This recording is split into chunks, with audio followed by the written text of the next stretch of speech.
In this video, we're taking a look at Go Collect's hottest comics of the week of August 5th. It looks like the Suicide Squad movie had its effect on the market.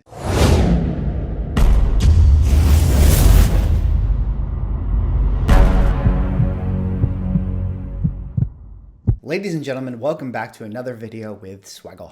And in this video, we're taking a look at Go Collect's hottest comics of the week of August 5th. Now, for those who don't know, Go Collect puts out a weekly article. They analyze the hottest selling comic books based on movement and eBay sales data. And like to do on Mondays, let's take a look at the list and see what's trending in the market. But before I get into the books, if you guys could drop me a like or comment or subscribe if you're enjoying the content, help support the channel doing one of those things, and I would appreciate it. All right, that said, let us get into the article here this week. And of course, this article is written by Matt Tuck. I will put a link in the description if you guys want to do further reading, but I will give you guys my analysis here today. And like I like to do, I like to start at the bottom, but of course we got to read the title. Hottest comics 8-5 Suicide Squad goals. All right, let's go down here to the bottom. And this is a really, really cool list this week. It's a very, a lot of variety here today. All right, so in the number 5 spot, we have Incredible Hulk, number 182, up 951 spots. And what is the significance of this? Well, of course, you guys know this is the second cameo appearance of Wolverine. Maybe you want to call this the third total appearance of Wolverine, but regardless, this is that book that came out in 1974, written by Len Wein and drawn by Herb Trimpe. And of course, this is the trilogy of the first appearance of Wolverine. Now, what do you mean by that? Well, everybody knows that, the very, very, very first appearance of Wolverine, Hulk 180 had that last panel on the last page, and then Hulk 181 would have him battling the Hulk character. And then here in 182, he would actually have another appearance right here on the first page of this particular book. And then he would jump into a helicopter and fly off, not to be seen again until we would have Giant Size X-Men number 1. So this has always been a really interesting book with regards to, people who want to collect, the first couple appearances of the Wolverine character. I always feel like this is the forgotten book of the batch because, a lot of people cite Giant Size X-Men number 1 as Wolverine's second appearance. But by all accounts, this one right here is in fact his second cameo or third appearance, depending on how you want to slice it, making Giant Size X-Men really Wolverine's fourth appearance. But, we don't need to go into the debate over what is right or what is wrong. But regardless, this is still a very, very, very cool book for the Wolverine character. And it feels like, the 180, 181, 182 books all together, for a lot of people, I feel like, the goal is to actually have all of them. I mean, I know a lot of people like to have the 181, but this is like kind of a trilogy of books, similar to like the first appearance of Silver Surfer, where people go after 48, 49, 50. You kind of want them as a trilogy. I feel like it's a similar thing here with Wolverine, because you kind of want these books as a trilogy because they contain the complete story of the introduction of this character for the very first time. And it's really interesting to see that this book is on this week's list. We know that everyone has been flocking to the X-Men keys. Everyone's been grabbing their Wolverine books. 180 and 181 are flying off the charts. And for that reason, it feels like, people are finally starting to catch up to, wanting to get their hands on the 182 book. This is like another great key book to get your hands on, and while things like Giant Size X-Men and X-Men 94 and 181 go to the moon, I mean, there's not many options left for people who are big fans of Wolverine to get like their hands on a good like early appearance of the character. And this is kind of the last book to do that. And as we dig into the numbers here, we'll see that there are 9.8 selling fair market value around the $4,100 range, much less than, the previous books that I mentioned. And then down here at the bottom, Go Collect doesn't have this book slabbed here too much at the low grade. But typically speaking, when I go onto eBay, I do see this book around the $200, $250, depending on the deal and depending on the grade. That's the range you can expect to find for this book. All right, let's go on to the next book here. The next book is actually going to be Green Lantern, number 76, up 957 spots. And what is the significance of this? Well, this is the first time that Green Lantern and Green Arrow would be merged into a title.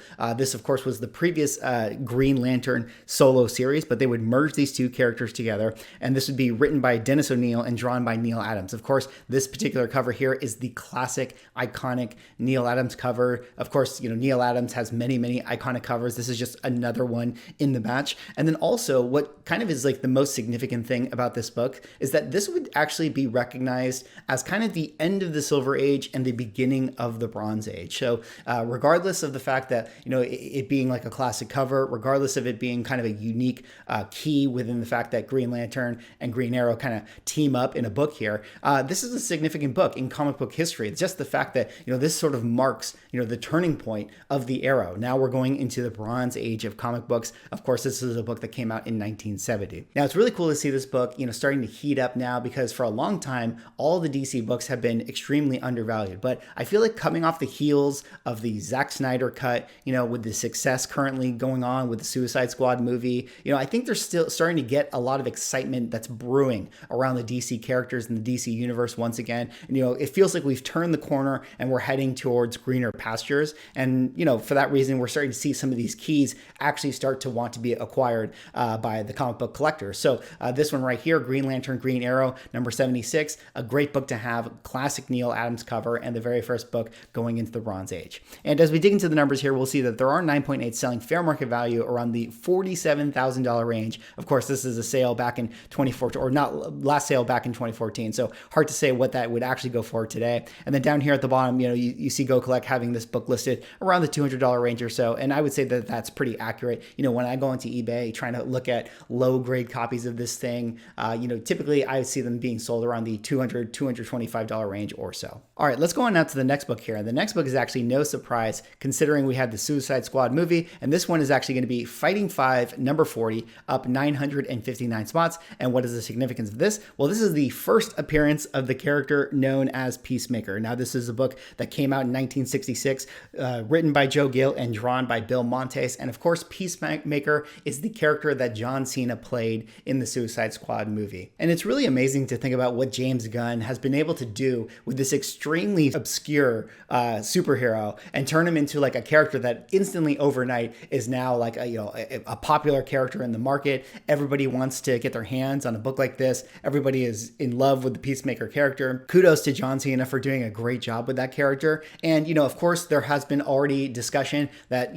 that character is going to get a HBO Max show. So it feels like we're going to get a lot more Peacemaker, still a lot of room to grow. And for that reason, I think people are starting to invest into those keys, specifically like this one here, Fighting 5, number 40, the first appearance of that character. Now, the characterization of Peacemaker in context to this book is much different than the one that we got in the Suicide Squad, but regardless, this is still going to be a classic book for that reason. And as we dig into the numbers here, we'll see that there actually is only a 9.2 on the census. This one's sale back in November of 2020. Fair market value says $4,000 or so. And then down here at the bottom, again, not a book that you can find, kind of a rare book overall, but you can see that there's been a lot of sales July, March, May, July, March, kind of this year, people excited about this book. And typically speaking, when I go into eBay, there is not much inventory out there, but I do see this book selling around the $300, $400 range or so, especially coming off the heels of the movie, which came out this weekend.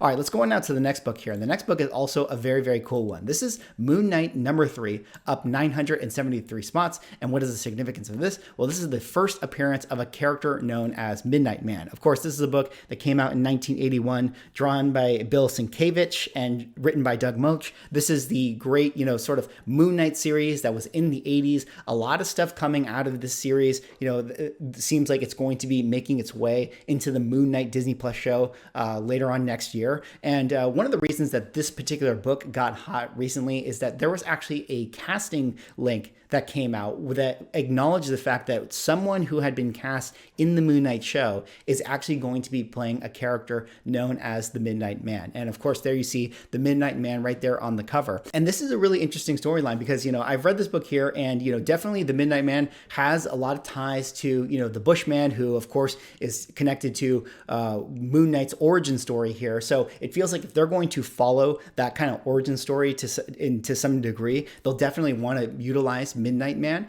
But what's really interesting is that, Midnight Man is not a character that has like a long history in the Moon Knight universe or in the comic book series. In fact, he actually dies a couple issues later, spoilers. And what's really interesting is that actually his son ends up taking up the mantle of Midnight. That is later on in Mark Spector, Midnight issue number 4. And that would be the character that kind of has a long running history with Moon Knight kind of the Winter Soldier to the Moon Knight's Captain America, if you want to think of the relationship that way. So definitely an interesting character right here. This book has gotten extremely hot in the market. I mean, people are going absolutely bonkers for this thing. I think Moon Knight is just a character that just always commands a high premium. For whatever reason, people love this character. I mean, he's got the Batman vibes. You know, it's the same sort of thing. People just love, you know, this aesthetics that come with Moon Knight. I think is mostly what it is. You know, I guess, I don't know, comic book collectors are edgelords and they just love their caped crusader type of superhero. So really interesting to see what this book ends up doing later on when we get, you know, trailers for the Moon Knight show and everything like that. But as of right now, it is absolutely going crazy. And as we look at the numbers here, we'll see 9.8s selling fair market value around the $230 range. I feel like this is definitely a number that has not been updated because I see listings on eBay all over the place around the $400, $500 range or so. And then down here at the bottom, of course, this is not a book that, you know, would have been slabbed too often, especially at the low grade because it's a 1981 book. But typically speaking, when you go onto eBay looking for raw copies of this, I mean, you're going to be spending around the $50, $60, $70 range or so. All right, let's go on now to the last book here. And the last book is a very cool one. This is Detective Comics number 850, up 977 spots. And what is the significance of this? Well, this is the first unofficial appearance of what is considered the team of the Gotham City Sirens, comprised of Harley Quinn, Poison Ivy, and Catwoman. So kind of the female villain team that kind of comes together within the DC universe.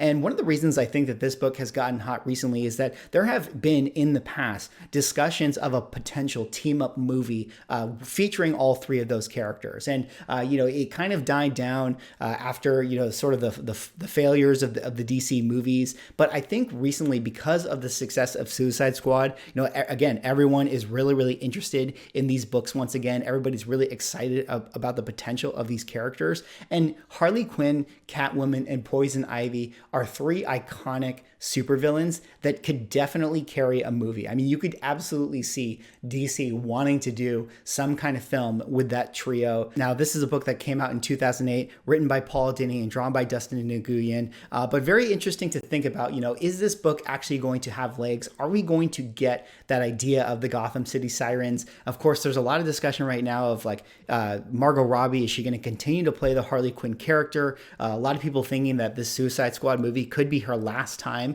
portraying that character. You know, are they going to revamp the universe? Nobody really knows right now with what's going on with the DC films. So really hard to tell, but for right now, Batman Detective Comics number 850 is the hottest comic of the week. And as we dig into the numbers here, we'll see that there are 9.8s selling fair market value around the $60. You see sales here July, April. So everybody kind of jumping on the books here at the high end. And of course, this is a 2008 book, so you won't see this book slabbed too often. But when I go onto eBay to peruse this thing, you know, you can find a copy of this book selling around the $20 range or so. Well, that is all I have for this video. Those are the hottest comics for the week of August 5th. Feels like DC's on the come up. I mean, this is definitely really exciting.